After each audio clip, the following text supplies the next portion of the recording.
Feliz día, estimada audiencia. El tema que hoy nos ocupa se titula Principios básicos del hecho andragógico, correspondiente al trabajo número 2 de la unidad curricular Andragogía, de la Maestría en Educación a Distancia de la Universidad Nacional Abierta de Venezuela. Mi nombre es Dasha Elba Querales Volkov y este trabajo fue elaborado en Barquisimeto en el mes de diciembre del año 2022. Comenzamos.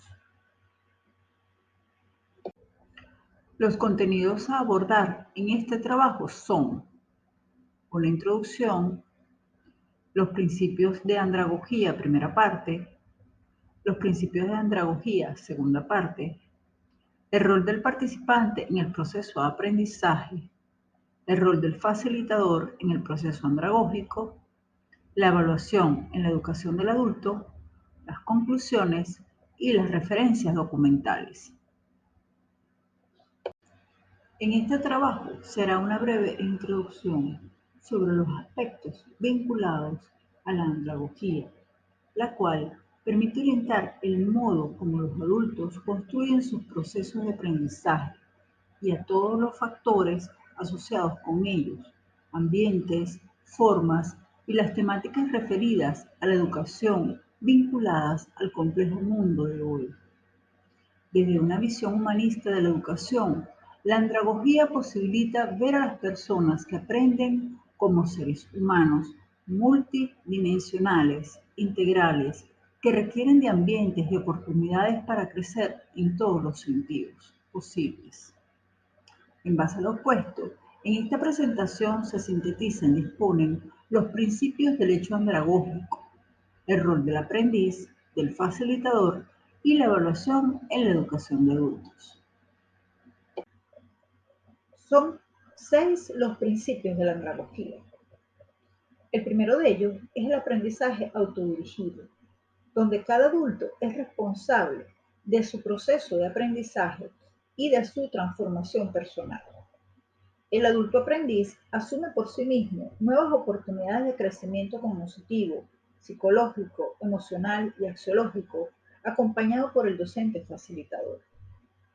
El segundo principio es la autorregulación.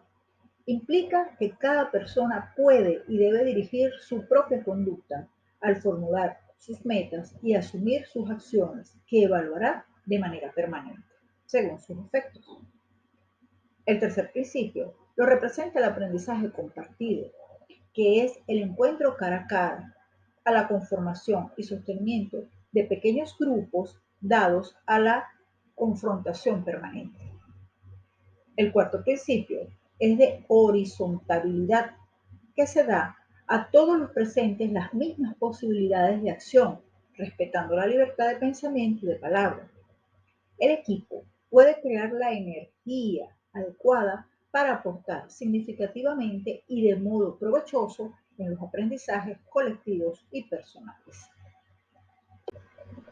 El quinto principio de la andragogía lo representa la continuidad experiencial. A través de la experiencia, las personas se nutren a sí mismas, por cuanto en su desarrollo recogen cosas que, cargadas de sentido, van modificando el curso de los procesos vitales mediante la interacción con el entorno y los demás seres humanos. Según Félix Adam, la experiencia equivale a proyecto, en el sentido de que cada cual deliberadamente se plantea ante una realidad compartida con otros, piensa y desarrolla un conjunto sistemático de acciones para inducir algún cambio en esa realidad.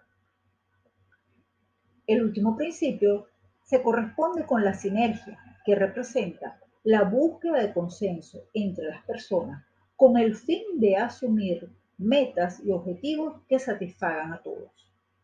La sinergia constituye una unidad de sentido y de propósito donde convergen todas las dimensiones humanas, intereses, experiencias y capacidades que hacen el acto educativo adquirir una amplitud y profundidad superior con relación al objeto de aprendizaje.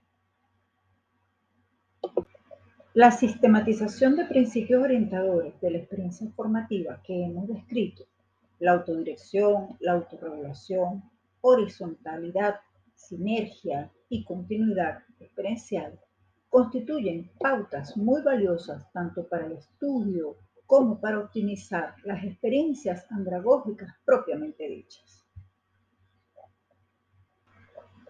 En cuanto al rol del participante en el proceso de aprendizaje, podemos decir que este es un proceso de desarrollo personal. El aprendiz es sujeto de su propia vida y ello incluye los contenidos y modos de aprendizaje. El aprendizaje se asume como acciones conscientes, proyectadas intencionalmente, desde los intereses particulares hacia metas de crecimiento personal y desempeño social.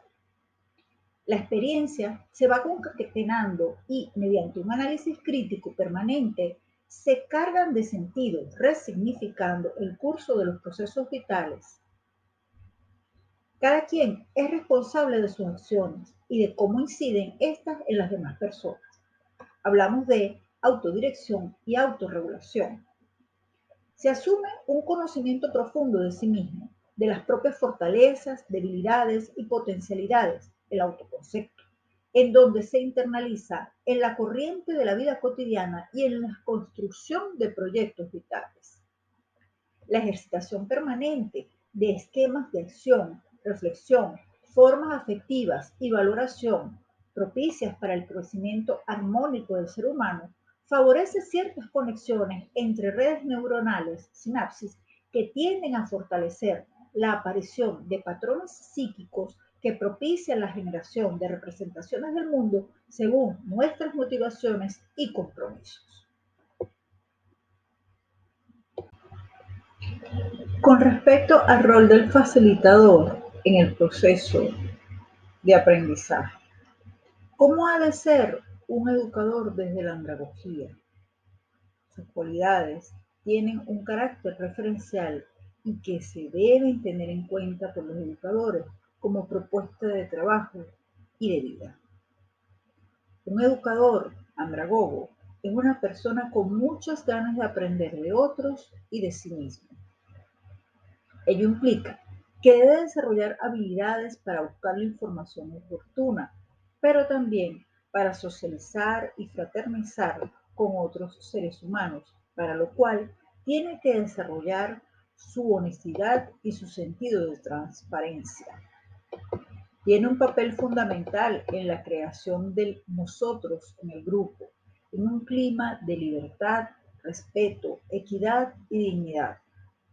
Para esto, ha de favorecer las relaciones horizontales y la participación activa y efectiva de todos. De igual manera, ha de estar atento a los compromisos contraídos por las personas y los modos de cumplirlos. Asimismo, asume la necesidad de practicar sistemáticamente la lectura y la elaboración consciente de sus propios juicios a través de las visiones y concepciones de la educación y la sistematización de los elementos que considere más relevantes de ellas. De igual forma, enfatiza en la cualidad de observarse siempre a sí mismo y estar consciente de sus propios procesos formativos, lo cual le ayudaría a estar pendiente y comprender mejor los procesos formativos de otros.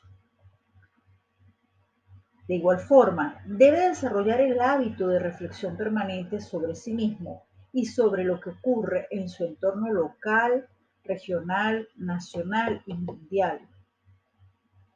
Por otro lado, también debe de promover la búsqueda del equilibrio en el clima grupal, propiciando las relaciones agradables, acogedoras, así como comprender la polémica, la criticidad, la problematización de cara a diversificar las eventuales lecturas del mundo. Comparte el ejercicio de diversas formas expresivas, tales como la práctica artística, las metáforas y los saberes ancestrales. Ha de velar por el cumplimiento de las normas establecidas por el colectivo hasta que éste, de ser el caso, decida modificarlas.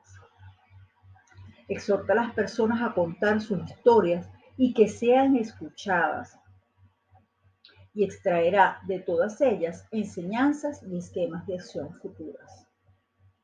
Orienta los procesos enfocados al desarrollo pleno de las personas del grupo andragógico y otra proyectada a generar incidencias formativas en el entorno sociocultural. Para ello, es conveniente practicar modos diversos de llevar registros y de sistematizar experiencias y aprendizajes. La evaluación en la educación de adultos es un proceso constante de releer, leer, reinterpretar el mundo, incluyéndonos en él. Constituye además una autoexploración y una problematización constante, donde implica crítica sistemática del mundo y la autocrítica constructiva. La práctica artística, la poesía, la expresión corporal y la reapropiación de los saberes ancestrales también constituyen elementos de evaluación. La evaluación de proyectos de vida, aprendizaje a través de tejidos interpersonales, transsubjetivos, que dimanan saber experiencial. La autoexploración profunda también constituye otro elemento para la evaluación, donde el conocimiento de las propias limitaciones y posibilidades, así como el desarrollo de acciones socialmente pertinentes, constituyen un elemento muy significativo. A partir de los elementos y aspectos anteriormente expuestos, podemos llegar a las siguientes conclusiones. La andragogía ha contribuido a refundar una visión humanística de la educación, posibilitando la creación de ambientes necesarios para el aprendizaje del adulto, cuyos principios en los que se fundamenta el aprendizaje autodirigido, la autorregulación, el aprendizaje compartido, la horizontabilidad, la continuidad experiencial y la sinergia, inciden en la adopción de prácticas más participativas como son la dinámica de grupos, el empleo del contrato de aprendizaje y el uso de métodos de proyecto. El rol del adulto en su proceso de aprendizaje es con tendencia a la autonomía, responsables de sí y de la convivencia con otros, con proyectos de vida en marcha, participativos e integrales. De allí que emerge también una evaluación más dinámica, enriquecedora y multireferencial, donde converge el diálogo intra e interpersonal, el ejercicio constante y la argumentación, la resolución de problemas, la toma de decisiones, la historia de vida, el método de proyectos para colaborar con el desarrollo comunitario, social y cultural de la región, localidad y del país. A continuación, se presentan las referencias documentales utilizadas para el desarrollo de esta ponencia. Y a continuación les presento parte de mi resumen curricular. Muchas gracias por su atención.